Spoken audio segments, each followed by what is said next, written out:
Annie, can they see you? You're a good guy. You see him? No, there he is. Okay.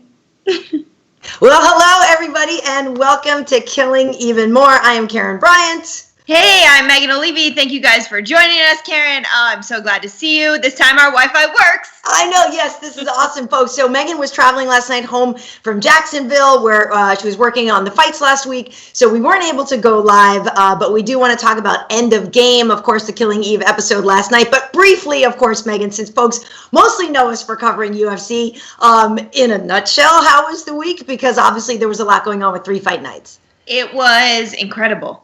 It was challenging, new, but absolutely incredible, and it felt really memorable and just monumental to be a part of, to bring sports back and to bring the UFC back and let people know what we're all about and do it in a really safe, important manner. It was tremendous. Yeah, and I will say it's one thing, I even just before we went on, I was looking at a thing with John Oliver, and a lot of people are kind of stressing out about the fights coming back. And I know that everybody was taking such precaution. Even if you look from the top down, we saw how many times Dana got tested, and we know how many times everybody there got tested. Yep. So you felt good about everything. Felt great, honestly. We were tested as soon as we got there. Yeah. We'll do also follow-up tests to make sure we're comfortable here at home. I won't be going anywhere besides my house until I have that follow-up test. I feel great, and I practice social distancing and quarantining in Florida. So, I felt really good about it, and I was a little bit nervous going into it. How can you not be? But once I got there, I was like, oh, okay. We all just wore our masks, and we were responsible, and we care about each other enough to make sure that we're making the right decisions, not just for ourselves, but for everybody else. Right. Well, that's great, and hopefully we'll be able to keep the train rolling and bring things back. Definitely, we hope so. But we are here now to talk about Killing Eve, and last night was End of Game. And listen, Megan, there's only a couple of episodes left. We found out some very key things. A, Nico is alive. B, Constantine might be Kenny's dad. C, Villanelle might get to run away to Cuba with them. And D, Irina is a Stone Cold Killer. Yeah, this was by far my favorite episode of the season. I don't know about you, but I just felt like this was tremendous. And we were finally getting all of these little threads that have been going throughout the season, finally coming together. First of all, the fact that Nico's alive, I don't know how he survived that. Yeah. Pitchfork in the back. Dasha's getting sloppy, and that's, by the way, I'm dressed as Dasha with my signature sweatshirt and my... Yes. No, the fact that Nico was even... that one surprised me. I thought, oh, okay, I understand if we killed off Kenny, Nico wasn't nearly as big of a character in the second season, and especially in this third season, so I thought, all right, I understand that. He's alive, but then he told Eve when she's coming to visit him, piss off forever.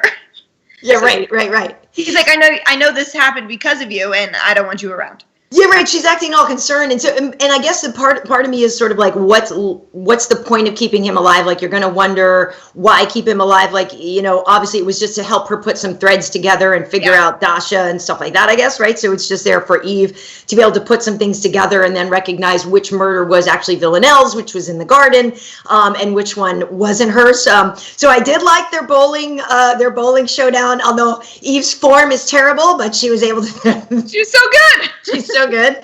But I do like I said, I'm dressed as the Dasha tribute. And we found out a lot of things. So even with Dasha, Carolyn was saying, don't mess around with her because she was one of the top KGB assassins until she killed one of her own, right? And so then she's even saying to Eve, we can get you at any time and this and that. She is a little bit sloppier than she used to be. But at the same time, we are starting to get an understanding of just how ruthless this lady is.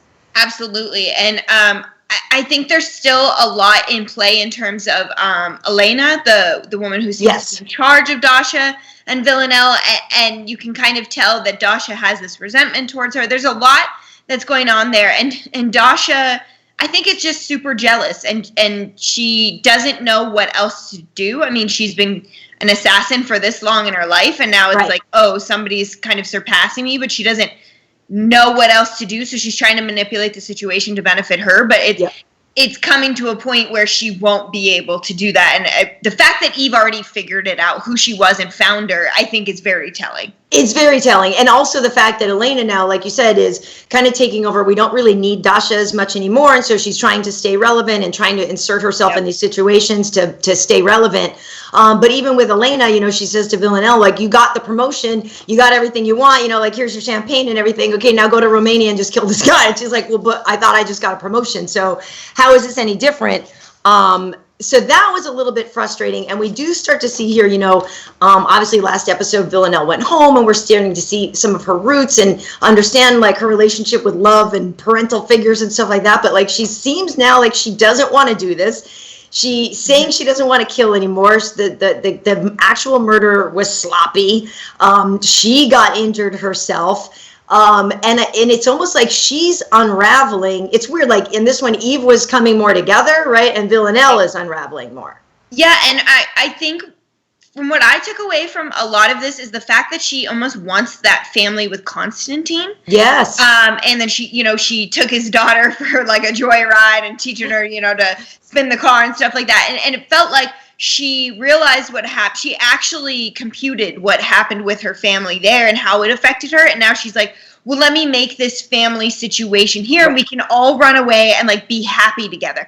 Whereas they're all insane. So we know that's not like, it's not a fairy tale ending, but it is interesting that that's what she's searching for, when previously it seemed like she was this really independent woman who just like wanted these nice things and was happy like doing what she was doing for money and not really caring. And now she has all of these qualms about things and almost like it seems like a moral struggle with the murders. And it is so different than any part of her we've ever seen it. And I wonder if like how much killing her mom just was like, I can't believe I did this. I need to go like make this happy ending with this pseudo family. Yeah, the killing of the mom. I mean, because the killing of the mom could have been the closure of the loop in a way, right? It could have been like, okay, well, this is what caused me all these issues, and now I've figured that out, and I've solved that problem, and it's gone, and now I can move on. It could be, and right, and now it's this whole search for family. Which, by the way, though, we have to point out, your jacket is exactly what she is wearing when she does the kill. I can't believe you have the exact jacket. Exact jacket. I've never worn it, but I don't know why, because it's fly. No, I got this in Australia I still have the tags. Yeah. $99 Australian dollars. So I think that's like way less American. Right. But yeah, when she's a hairdresser doing this murder, and I'm like, man, I don't have any of the clothing that Villanelle is wearing in this episode. I don't even have anything close. And then I'm like, I have that exact jacket. So I really feel like I redeemed myself from last week when I was just in hotel clothes. So here I am. No, it's good. It's good. Well, and I almost went to borrow my daughter's school uniform because I wanted to dress like Irina, who at the end, by the way, like we were seeing with the whole family, like, so Constantine may have fathered everybody, right? So we know he's Irina's dad. He could be Villanelle's dad. He could be Kenny's dad. He might be having, like, what's the deal also with Gwen,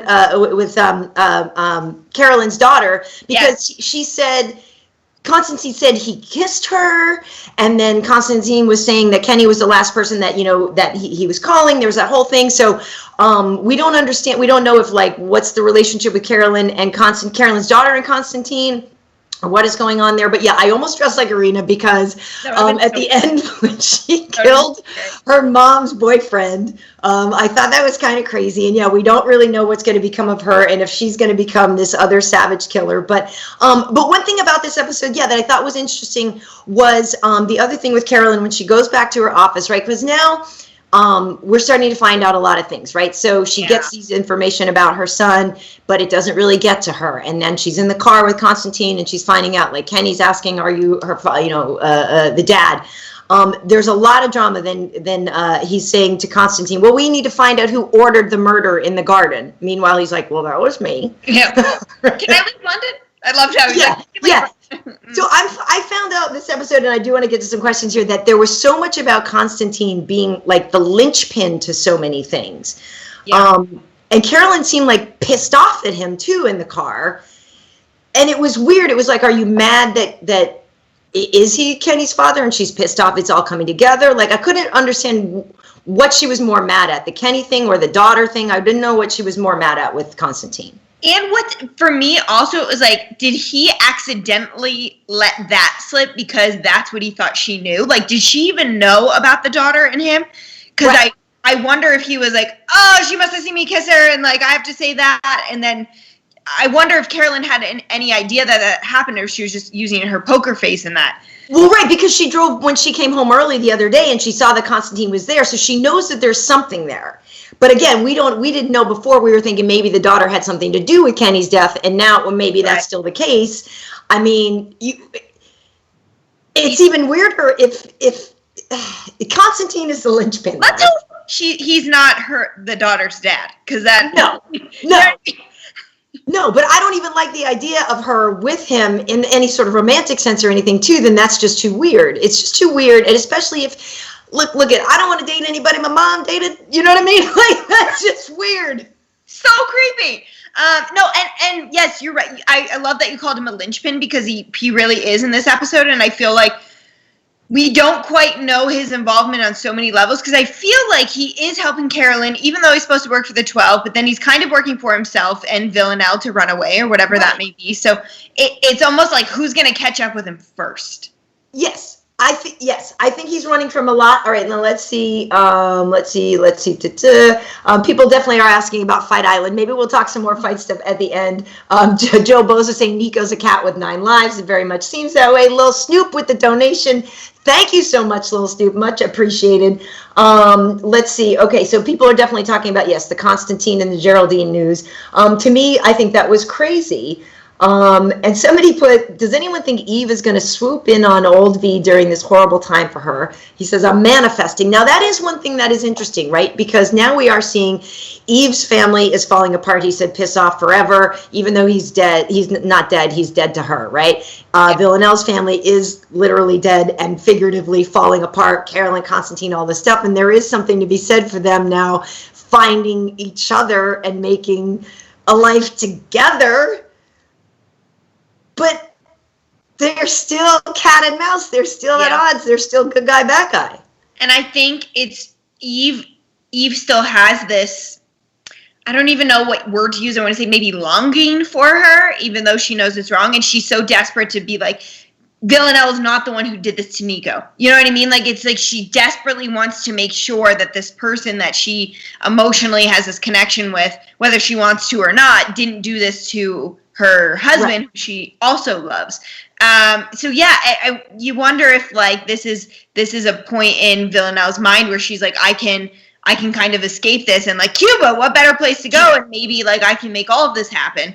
You know what I mean? It is a really interesting concept, and I'm sure that we'll see her try to do that in the upcoming episodes, because it only makes sense, and I don't think she wants to leave Eve behind, because we saw her obsessions with people throughout her life are true obsessions until the very end, even how she was still trying to go back to her teacher, you know, last season. I think we could definitely see that come into play. Right. And there's so few people in her world that she can rely on and can relate to. And this is a person who knows her, knows the best and worst of her, and still cares for her too.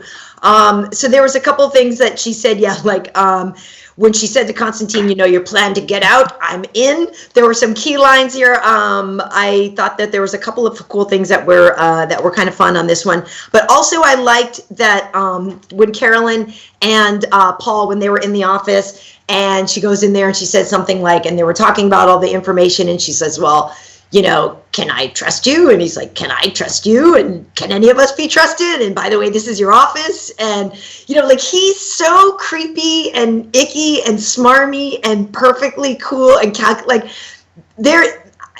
I love how they say so much to each other, and how there's so much that's not said in the spaces between, like, all the FUs that are mumbled in between. Polite. Do you know what I mean? Like, there's so much other stuff going on. And then the other thing is, is Constantine working for Paul? Like, who? I mean, I know it's a spy show and stuff like that, but I'm really confused now as to who to trust and who to believe, and I'm starting to get a little good. I mean, I don't know. And it's making me, like, love this show even more. This whole kind of spider web of storylines right now is really making me love this show. I don't know. I feel like Paul is a bad guy. I think he's bad too. I don't think he's to be trusted at all. Yeah, and I just feel like he's trying to infiltrate.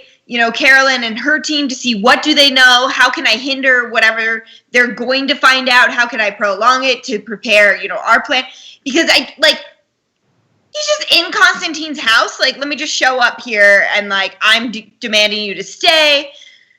I just don't like him. Yeah, I don't like him either. And I don't like him either. And also partly it's just maybe being a woman. I don't like that somebody swooped in on Carolyn and just took her, you know what I mean? That wasn't cool at all. Cool. I don't like her authority being undercut. Yeah, so I don't. All because her son got murdered. He's like, well, I'm going to take your job now because you suffered this terrible tragedy. What? Right. But I will say this. So, and I've said this before, that there is a lot of Carolyn that I really relate to. My favorite scene with her was with her daughter when they were she wanted to make the pork pie or whatever, and the daughter came home with the ugly veggies, and she wanted to make the ugly veg stew. And I thought this was really interesting because I have a brother, you have other, siblings. And I think this is something that was an interesting theme here too, is where she said, you were your father's, Kenny was mine. And I thought that was so interesting because it is, I have a daughter, I only have one child, but it's a weird idea of family dynamics and favorites and who you bond with, because that is real. And I thought that scene was really tough, but so it gave us so much insight into who Carolyn is and her whole relationship with her daughter there. But when she said that whole thing about Kenny being mine and you always related to your father more and all this stuff, I don't know, that was kind of heavy to me. And that really, that's a hard thing, I would think, for a parent to say anyway, even if you're kind of cold like she is. And to admit that, and for kids to know that, I've had joking conversations with friends when they're like, oh, I know I'm my parents' favorite. And it's a weird thing, right? It's a weird thing. But I thought that was a really interesting conversation. And then that also dials into, well, yeah, maybe her daughter is, who knows what with Constantine, because she knows that Kenny was her mom's and her mom doesn't like her as much. It's weird, but I thought that conversation was really kind of intense. Oh my gosh, I was shook because I don't have kids. So, right. I love my dog, but I know it's not the same. And I have two siblings, and I think every kid's oh, my parents' favorite. And I don't think that I am, but I don't think that my parents really show favorites.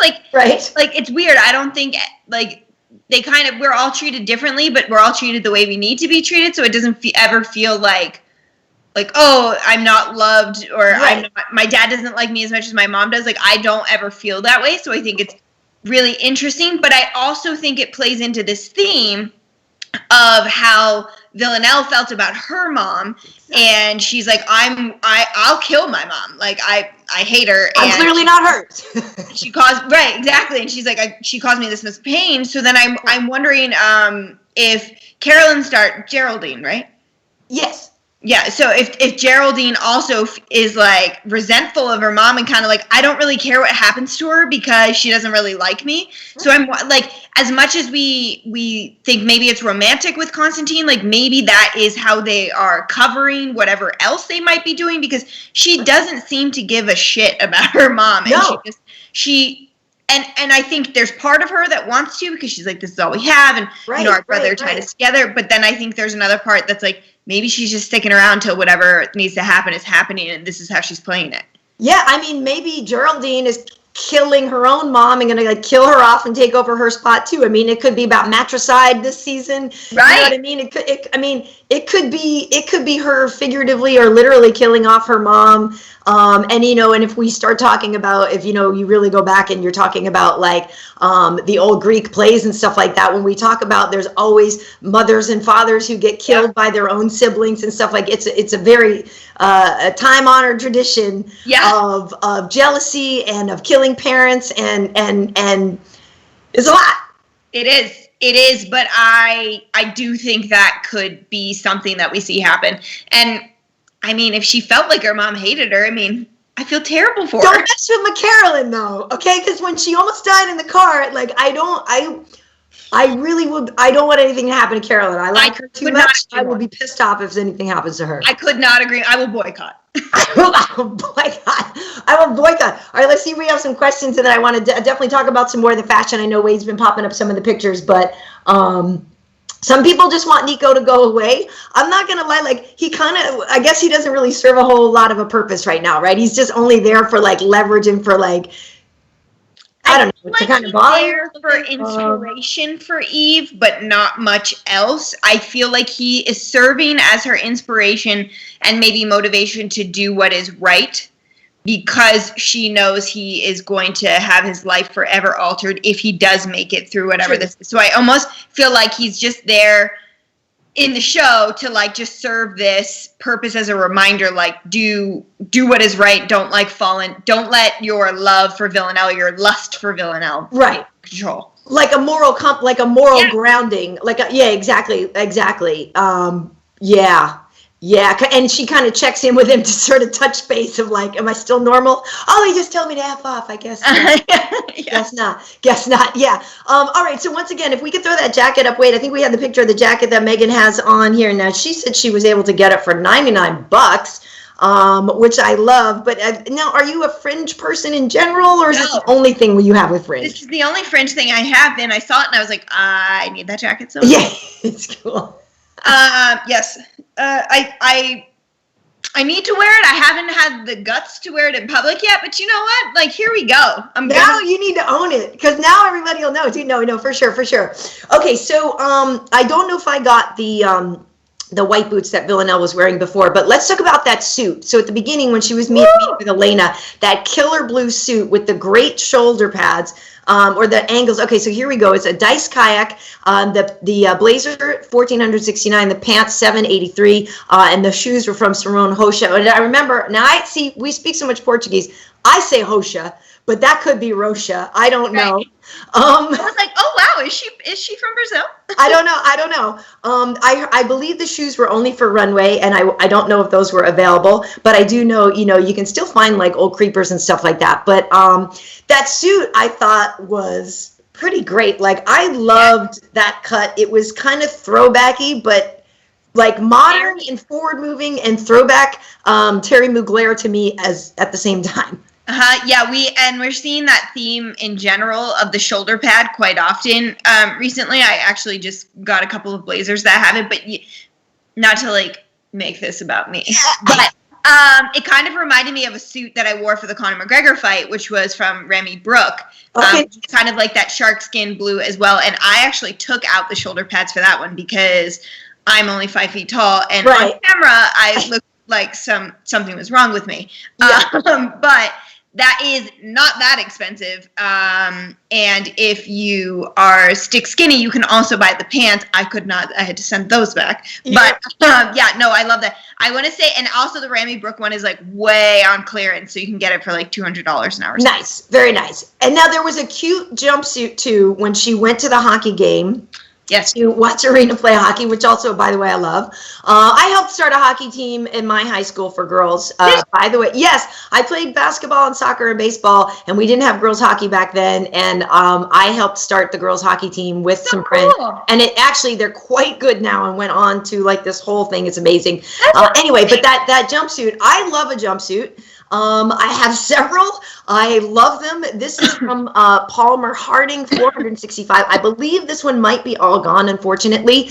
But that is so cute. I love jumpsuits. And I know for you and me, when we travel so much, like, these are a great thing to pack for anybody on the road who has to travel. Because you wear it one way, then you can put a blazer on it. You can do this or whatever. Like, I'm way, way, way into jumpsuits. And you can find actually some decent ones even on Amazon that aren't even that expensive. Oh yeah, no, I live for a jumpsuit as well, because it also, when we're packing, especially for these longer trips, it is your two pieces as one. Easy to fold up. Like, I try to only travel with carry-on. Didn't do that this time. I was going to say good luck. Right. But you can, like you said, you can wear it so many different ways, and instead of trying to be like, let me try a couple pants options, a couple blouse options. It's just one thing that you can effortlessly pack. And normally they actually travel really well in terms of, like, wrinkling and stuff too. Exactly. How you in your bags. Live for a jumpsuit. Very much so.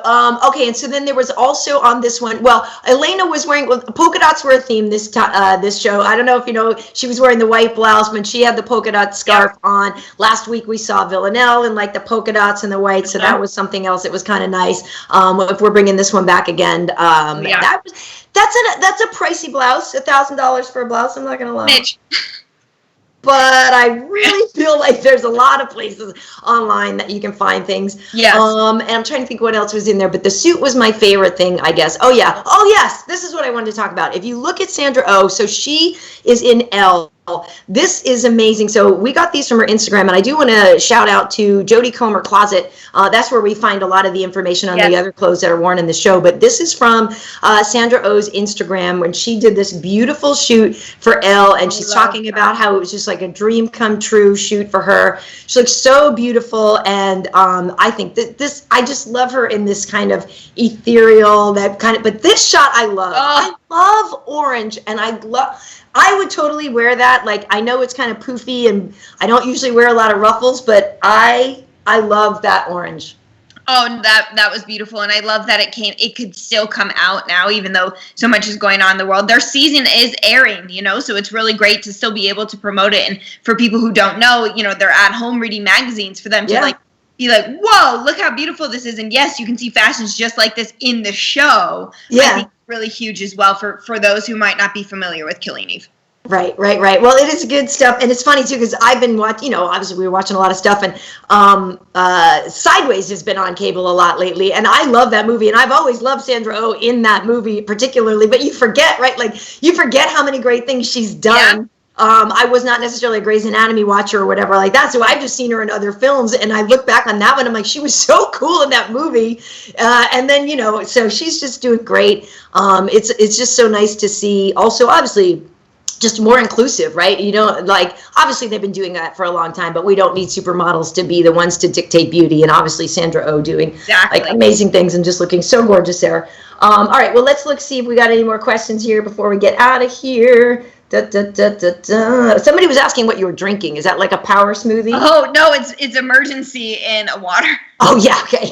You guys, I'm struggling. All right, so I'm trying to get all the benefits of health I can. So I know, trying to. And I like I like the taste of emergency. Some people don't believe in it. I think it's great, but I try and drink one every day because I actually enjoy it anyway. Yeah, I don't mind emergency. Speaking of emergency, though, and speaking of the fact that everything is going on, we do want to throw up that suicide prevention hotline again if we can. A lot of people, we're going on day, 62 or so here at home. I know a lot of things are starting to open up some more, and people are starting to get some semblance of life back. But, that's even more stressful. If anything, now I almost feel like you could have more anxiety of when can I go back out in the world, and should I, and just being nervous, and maybe you lost your job. There's a lot going on, obviously. So if you are in need, please reach out to somebody, and also obviously please check in with folks. And yeah, Megan, obviously, like you were just traveling, and it is such a weird thing. I know I went to the grocery store. I haven't gone in a little while, and while there are things opening up, like, I'm still very cautious. I really want to go back to work. And I was texting Dana. I was like, Dana, we need to go back to work. He's like, I know. I want us all to go back to work, and it's hard. But at the same time, like, yeah, it's stressful trying to figure out what's normal anymore. I think we just have to figure out what our own comfort level is and not let anyone else dictate that. I think I personally, I am more on the cautious side of everything in life. So for me, I will probably be a lot more cautious than maybe other people will be. But that's just because it fits my comfort level and helps with my own feelings and anxiety, that I'm not going to, come home and feel, oh, my God, what did I just do? And I think eventually we will all get there. Yeah. But some may get there quicker than others. And it's all right if you don't want to, even if restaurants are open where you are and you don't want to meet your friends for dinner, even though it's like, oh, I can finally leave my house. Like, if that doesn't work for you, it's totally fine. You know what I mean? Like we don't need to peer pressure each other into like, oh, well, don't complain about being at home then.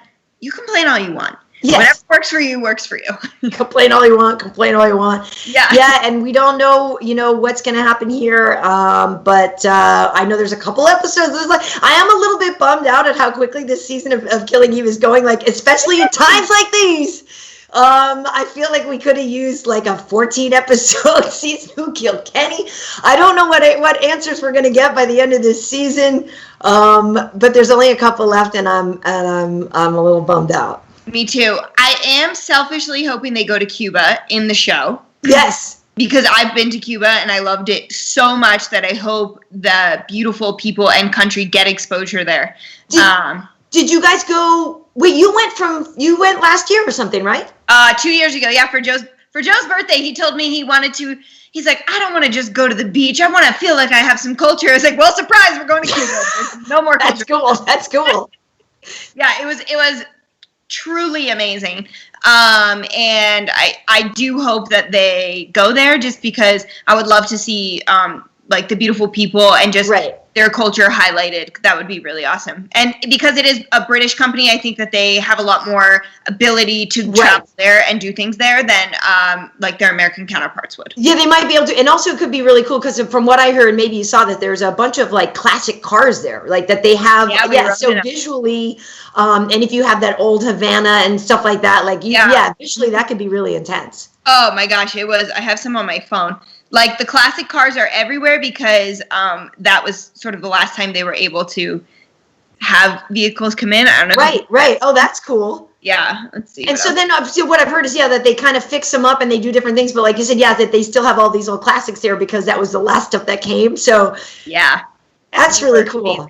Yeah. So I selfishly do. I think it would be just such a colorful, beautiful place for a show like this. Yes. Like I'm just imagining Villanelle's fashion in Cuba, and I'm like, oh my God, please make this happen. Right. Well, if you saw ahead next week, she's wearing something green and it was furry. And I know I think I have a couple of furry pieces of clothing. So I think next week I will be probably wearing something furry. It may not be green, but I had to look around. But yes, it looked very visual. I agree with you. Like that tropical, that heat, that color could be fun. That's why I think all the Barcelona stuff has looked so good this year too. But only a couple left, so I you know what, I really think I hope this one was my favorite episode by far of the season, so I kind of hope it was great to knock it out of the park, and just my dog can't handle life. All right. Well, yes, we can let Benny out. And I do hope, though, for me, I want a little bit more of Eve and Villanelle together. That's the one thing that I would say I'm a little missing is just the fire of them together. Yep. You know what I mean? And especially after we got that kiss and all that stuff that happened on the bus, I am just kind of missing their energy together. Right now, they're just like two planets in different orbits, you know what I mean? Yeah. And I need them to come back around into the same orbit because that is so much fun. But obviously, you can tell things are lining up for them to click. Oh yeah, no, I think so. And I think that would be a really fun way to end this season, even with just these couple of episodes left. Hopefully they can get back to production ASAP because we're going to need season 4 like tomorrow. Like tomorrow. All right. Well, so as you can see right here, folks, you can find me at Instagram, KB Heat, on Twitter, Karyn Bryant. You can follow Wade, who's producing this, Wade Eck. You can find him across the board everywhere. And, of course, we have Killing Even More on Twitter and on Instagram. Megan, remind folks where they can find you. There's Wade. Yep. At Megan Olivi on Instagram and Twitter. Nice and easy, just my name. Yes. All right. And so once again, we have all of these. If you missed any of our other episodes, you can go back there and kind of find out. And like I said, we talk about all the fashion. And hopefully, we'll all be back to work soon. And we don't know. We don't know. No. But anyway, everybody hang in there. And yes, go walk Benny. Tell him hi. Came home from practice. He goes, are you done? Yes, we're done. Oh, perfect. All right, folks. Well, thanks for tuning in, and we'll see you next Sunday. Thanks, guys.